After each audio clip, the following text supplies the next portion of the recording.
Kisah Legenda Keris Nogososro dan Sabuk Inten.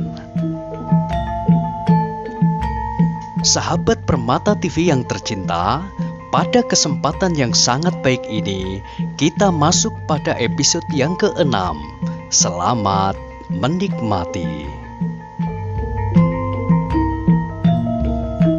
Dalam kisah sebelumnya diceritakan, apa yang disampaikan oleh salah satu dari gerombolan tersebut benar-benar di luar dugaan. Mahesa Jenar menarik nafas panjang, sedang Ki Asem Gede yang semula sangat girang, kini menjadi agak cemas juga. Kalau seandainya Mahesa Jenar kalah, tak mungkin, pikirnya. Sementara itu, Samparan tak mengangguk meskipun ia tidak seyakin Watu Gunung, kawannya yang telah melengkapi peraturan tadi.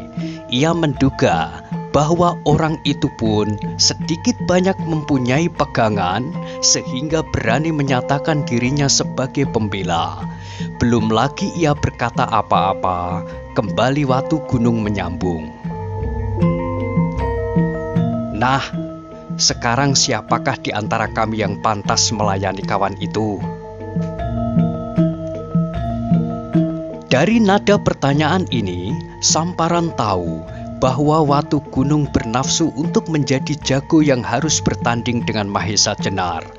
Watu Gunung adalah seorang yang termasuk paling kuat di antara mereka. Kalau Samparan yang terpilih menjadi pemimpin adalah karena dialah orang tertua dan terbanyak mempunyai pengalaman, baik dalam tata perkelahian maupun dalam lika-liku pembicaraan dan tipu muslihat. Agar tidak mengalami kegagalan, Samparan pun sependapat dengan Watu Gunung, bahwa sebaiknya orang yang terkuatlah yang harus melayani orang asing ini, sehingga tidak ada kemungkinan mengalami kekalahan.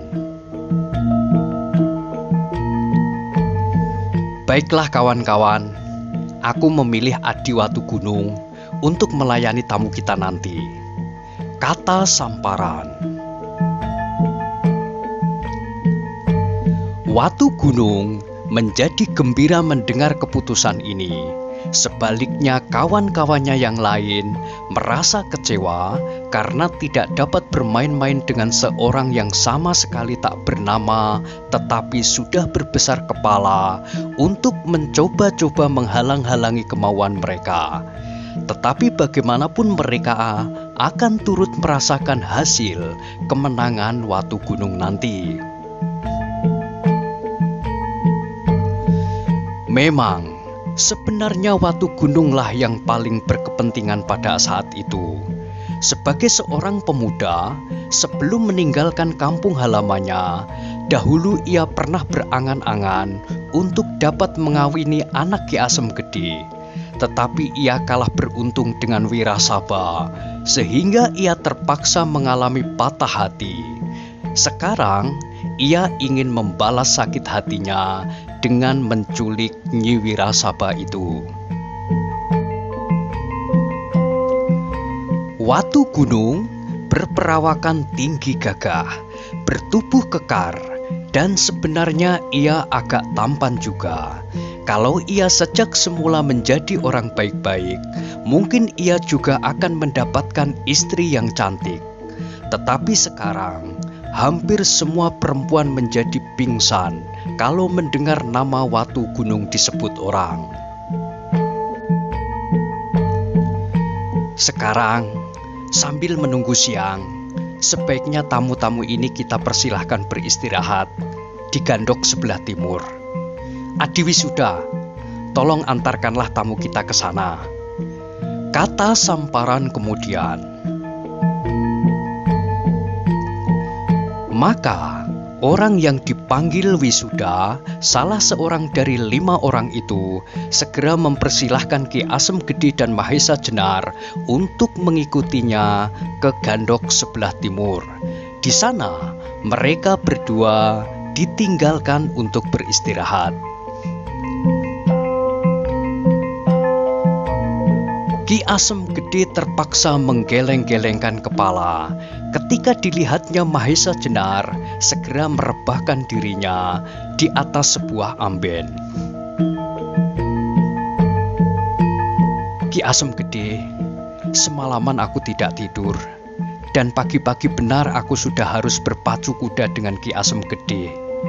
Maka sebaiknya aku tidur sebentar, agar aku nanti dapat melayani Watu Gunung itu dengan sedikit ada kegembiraan, kata Mahesa Jenar.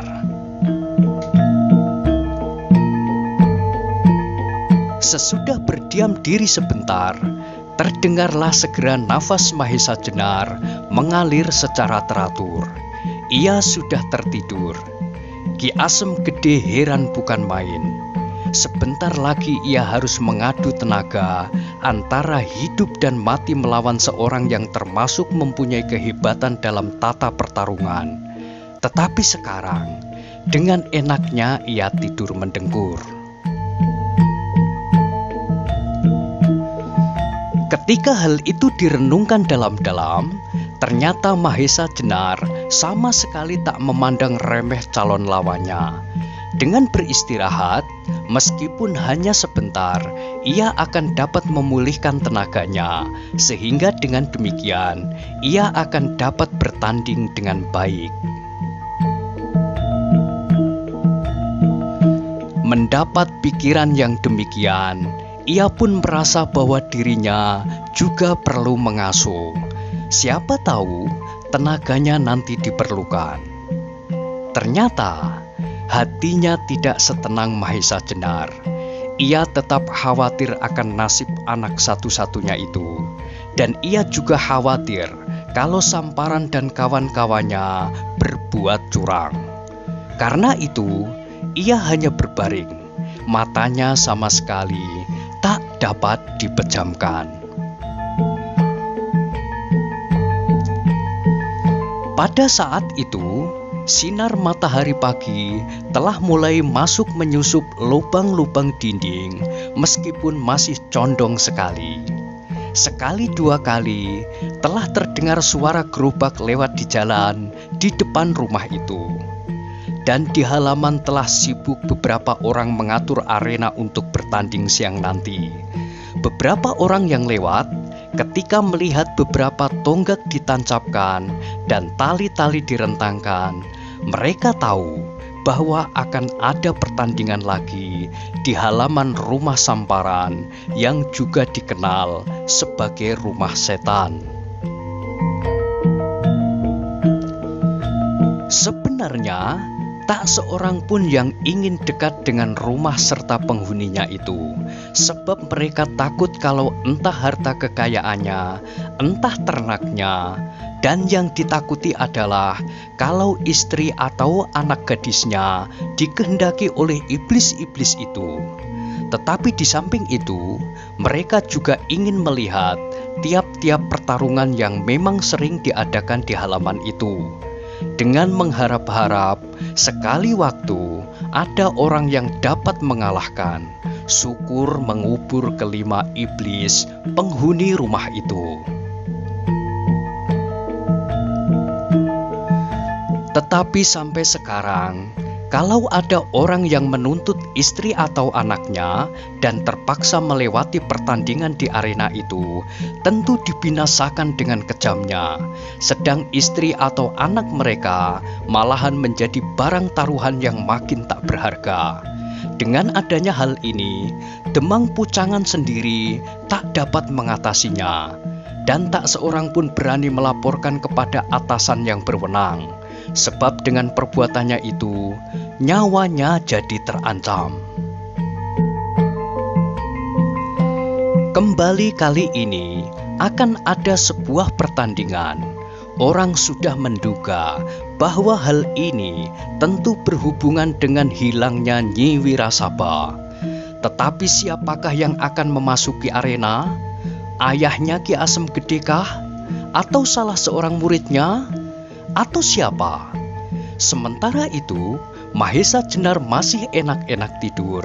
Berbaring matahari semakin tinggi, Ki Asem Gede semakin gelisah. Adalah di luar dugaannya kalau pada saat itu salah seorang pelayan samparan masuk ke gandok itu dengan membawa hidangan minuman dan makanan. Rupanya mereka akan menunjukkan bahwa mereka adalah orang yang baik hati, serta perbuatannya itu betul-betul untuk kepentingan penduduk setempat. Dengan ketajaman hidung seorang ahli obat-obatan, Ki Asem Gede mencium minuman dan makanan itu. Kalau ada semacam racun atau obat bius di dalamnya. Tetapi ketika menurut pendapatnya tak terdapat apa-apa, maka sedikit demi sedikit ia mencoba mencicipinya sebelum Mahesa Jenar bangun, yang tentu akan minum dan makan juga. Rupanya minuman dan makanan itu benar-benar bersih.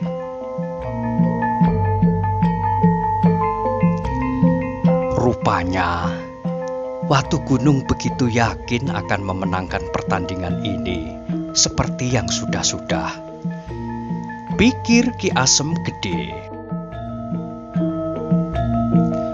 Sementara itu, Mahesa Jenar telah menggeliat bangun.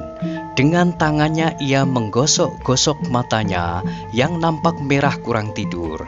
Ketika ia melihat adanya beberapa macam hidangan, ia memandang Ki Asem Gede dengan penuh pertanyaan. Ki Asem Gede tahu bahwa Mahesa Jenar ragu-ragu, sehingga ia segera menjelaskan. Anak mas, kita telah mendapat kehormatan untuk menikmati masakan dari Pucangan. Aku sebagai orang yang mendalami masalah obat-obatan telah meyakinkan bahwa makanan ini bersih dari racun maupun obat bius, dan malahan aku pun telah mencicipinya. Mendengar keterangan itu, Mahesa Jenar menjadi tak ragu-ragu lagi. Cepat tangannya menyambar mangkuk minuman dan segera minum beberapa teguk teh hangat. Disusul beberapa potong makanan. Segera setelah itu, tenaganya terasa pulih kembali. Setelah semalam tidak tidur dan berkuda sekian jauhnya.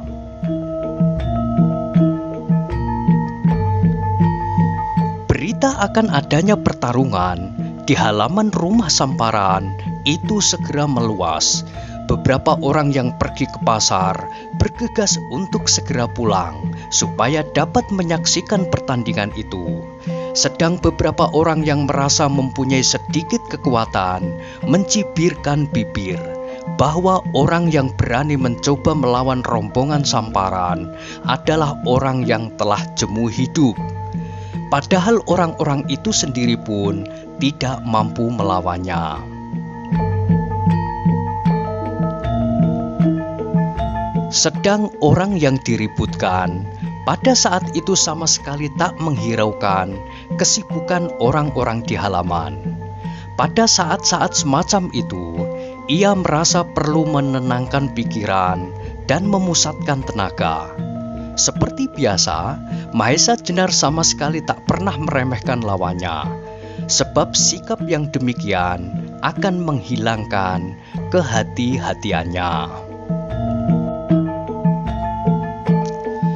Ketika matahari sudah agak tinggi, selesailah segala persiapan. Para penonton telah banyak mengelilingi arena. Sebentar kemudian, terdengar kentongan dipukul orang 5 kali berturut-turut. Suaranya memencar menghantam dinding-dinding jurang dan tebing pegunungan yang kemudian dilemparkan kembali, menggema seperti aum harimau kelaparan mencari makan. Demikianlah suara kentongan itu 5 kali berturut-turut. Bagi orang-orang Pucangan, seolah seperti suara malaikat pencabut nyawa yang memanggil-manggil korbannya. Kemudian keluarlah dari pendopo rumah itu Samparan beserta 4 orang kawannya, masing-masing dengan pakaian yang hampir sama, celana hitam sampai lutut, kain lurik merah soga, sabuk kulit ular bertimang emas, dan berikat kepala merah soga pula tanpa menggunakan baju. Kelima orang itu langsung menuju ke arena. Orang-orang yang berkerumun bersibak memberi jalan. Sementara itu, Mahesa Jenar juga sudah dipanggil. Seperti orang yang segan-segan, ia berjalan bersama Ki Asem Gede menuju ke arena. Pakaiannya adalah pakaian kusut dan habis dipakai tidur tadi. Meskipun ia bernama Mahesa Jenar, anehnya ia suka warna-warna hijau. Kainnya lurik berwarna hijau gadung, ikat kepala dan bajunya juga. Mahesa Jenar dengan acuh tak acuh menyapa Watu Gunung. Selamat pagi Watu Gunung. Aku sengaja tidak mandi, sebab aku takut kalau airmu memperlemah semangatku, sehingga aku tak dapat melayani permainanmu dengan baik. Melihat Mahesa Jenar, beberapa orang mulai menilai-nilai. Memang agak aneh bagi mereka. Begitu tenang dan sama sekali tidak gugup. Dipandang dari segi ketegapan tubuhnya, ternyata Watu Gunung lebih tinggi sedikit dari lawannya, serta otot-ototnya tampak lebih kuat. Umurnya pun tampaknya tak terpaut banyak. Tetapi orang-orang yang sedang sibuk menilai itu menjadi bingung. Mereka sama sekali tak menemukan satu hal pun dari Mahesa Jenar yang dapat melebihi lawannya. Tingginya, besarnya, otot-ototnya, dan segalanya. Tetapi ketika mereka memandang matanya, seakan-akan mereka menjadi yakin kalau Mahesa Jenar akan memenangkan pertarungan ini. Mereka sama sekali tak sampai pada pikiran bahwa mata yang terang cemerlang itu memancarkan suatu kebesaran pribadi yang tak ada bandingnya. Hal ini rupanya dirasakan juga oleh Samparan dan kawan-kawannya, sehingga ketika Watu Gunung bertemu pandang dengan Mahesa Jenar, hatinya berdegup keras dan cepat-cepat ia melemparkan pandangannya. Dengan gugup, untuk menutupi kerisauan hatinya, Watu Gunung berteriak, "Kakang Samparan, senjata apa yang pantas aku pakai?" Samparan yang tak mengira akan mendapat pertanyaan itu dengan sekenanya saja menjawab, "Apa yang kau pilih?" Kembali Watu Gunung jadi kebingungan, dan untuk mengatasinya, ia ingin mencari jawab pada lawannya dan sekaligus untuk lebih merapati kegelisahannya. "Mahesa Jenar, senjata apakah yang kau ingin pakai?" Mahesa Jenar merenung sebentar, kemudian jawabannya makin menjadikan Watu Gunung kebingungan. "Watu Gunung, senjata adalah barang yang berbahaya. Sedang permainan ini hanya sekedar untuk menentukan pihak manakah yang dibenarkan Tuhan. Karena itu, aku menganggap bahwa aku tak ingin mempergunakan senjata." Watu Gunung menjadi semakin salah tingkah, apalagi ketika Mahesa Jenar menyambung,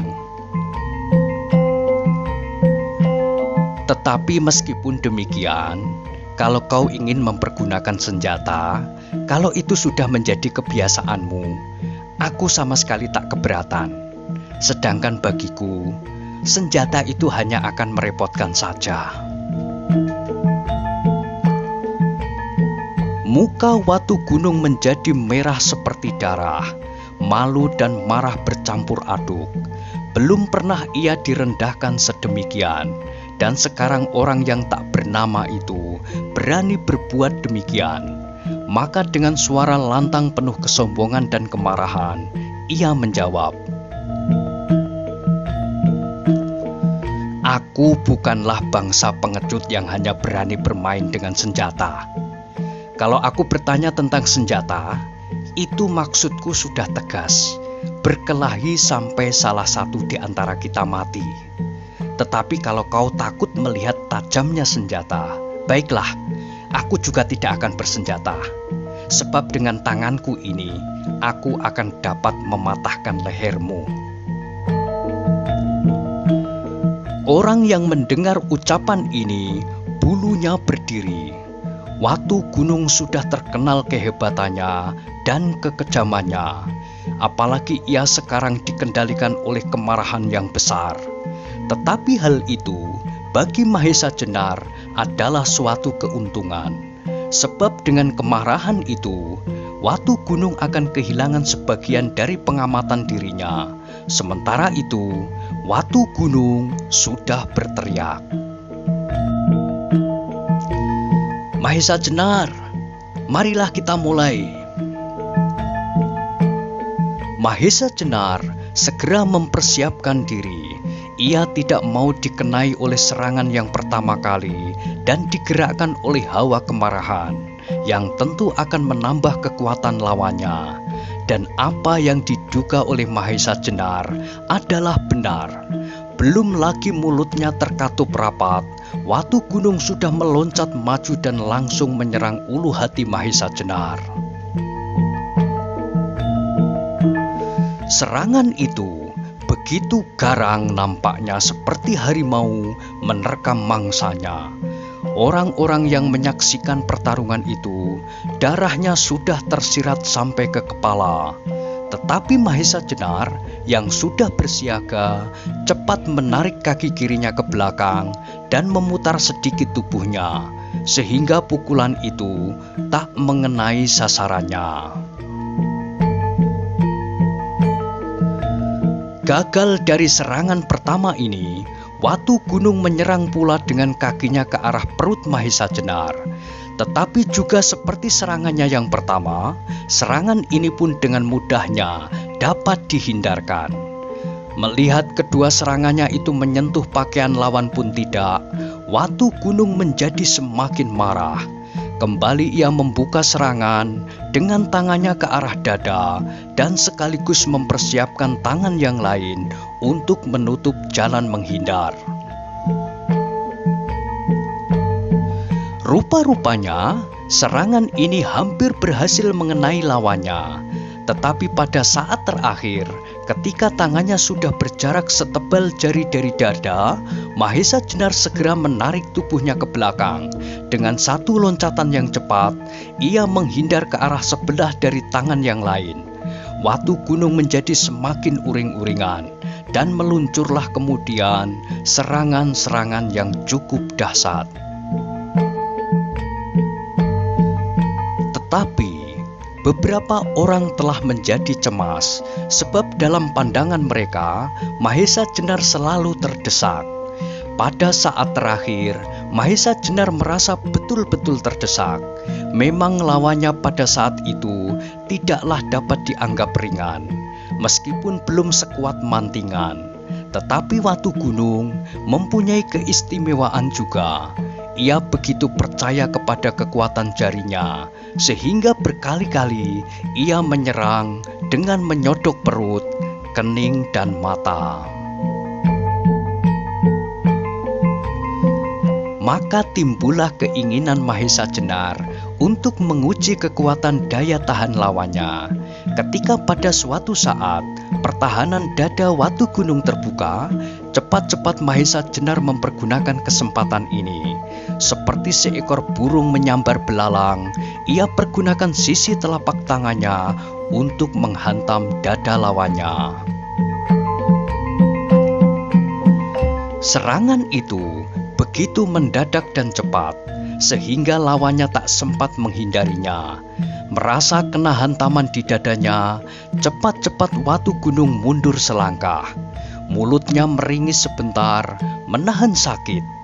Tetapi oleh daya tahan tubuhnya, segera rasa sakit itu menghilang.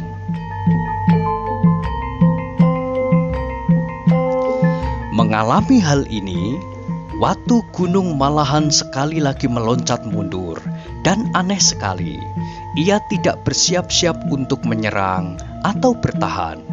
Malahan ia berdiri di atas kedua kakinya yang direnggangkan, dan kedua tangannya bertolak pinggang.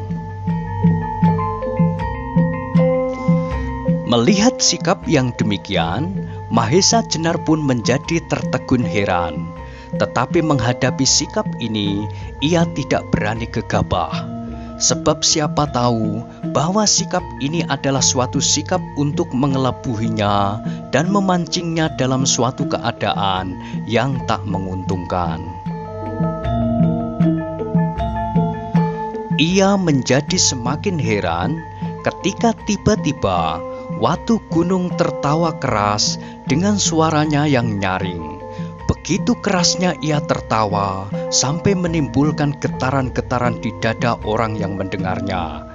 Sebaliknya, para penonton yang melihat Watu Gunung bersikap demikian, seketika tubuhnya menjadi gemetar. Sebab dengan demikian, Watu Gunung sudah menemukan suatu kepastian bahwa dalam waktu singkat, ia pasti akan dapat menghancurkan lawannya. Dan biasanya, kalau sudah seperti itu, dipegangnya kedua kaki lawannya itu, diputar di udara, dan dengan sekali tetak dihantamkan pada pohon sawo di tepi arena itu, sehingga kepalanya menjadi pecah berserakan. Melihat hal itu, Ki Asem Gede ikut menjadi cemas. Ia melihat nyata-nyata bahwa pukulan Mahesa Jenar tepat mengenai dada, tetapi pukulan itu tak mengakibatkan apa-apa. Tetapi melihat ketenangan Mahesa Jenar, Ki Asem Gede pun menjadi agak tenang pula. Satu kesalahan dari Watu Gunung dan para penonton pertarungan itu adalah bahwa mereka tidak menyadari kalau pukulan Mahesa Jenar itu hanya mempergunakan sebagian kecil dari seluruh kekuatannya. Dengan melihat akibat dari pukulan percobaan itu, Mahesa Jenar dapat mengukur bahwa kalau ia mempergunakan 3/4 saja dari kekuatannya, dada Watu Gunung itu sudah pasti akan rontok. Ketika suara tertawa dari Watu Gunung makin menurun, para penonton pun menjadi semakin gelisah. Sebab demikian suara itu berhenti, demikian Watu Gunung akan menyerang dengan dahsyatnya tanpa menghiraukan hantaman lawan. Dan biasanya pada waktu yang singkat, ia telah berhasil meringkus kaki lawan itu dan membenturkan kepalanya di pohon sawo. Berbeda dengan semua pikiran-pikiran itu, tiba-tiba Mahesa Jenar mendapat kesan yang aneh dari suara tertawa itu. Ia jadi terkenang pada suatu peristiwa yang sangat memalukan dan hampir-hampir menjatuhkan namanya. Peristiwa itu terjadi beberapa waktu yang lalu ketika ia masih menjabat sebagai perwira pasukan pengawal raja.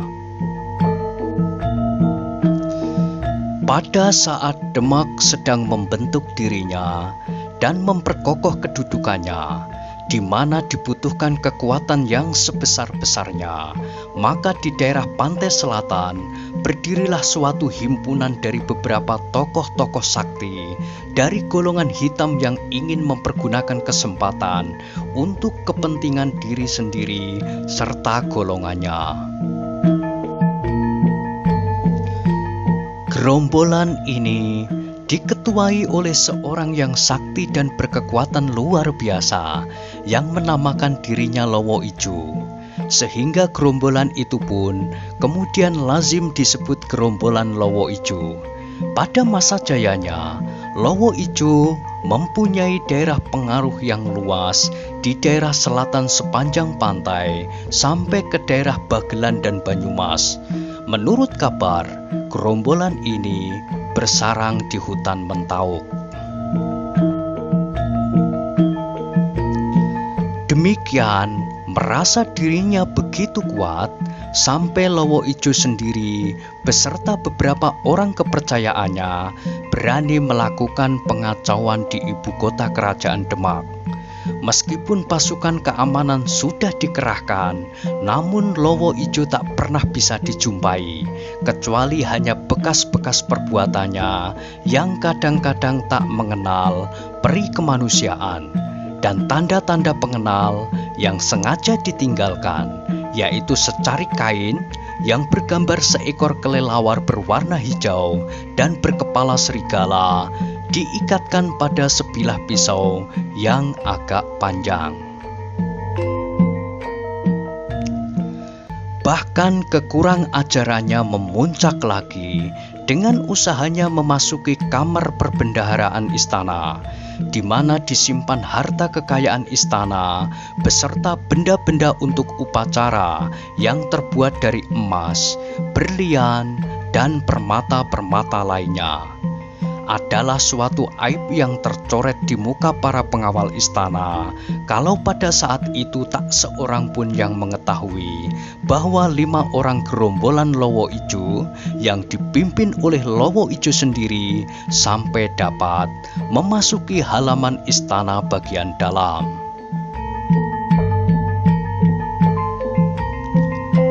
Nah, bagaimanakah kisah selanjutnya? Silahkan ikuti terus kisah legenda Keris Nogososro dan Sabuk Inten pada episode berikutnya. Sampai jumpa.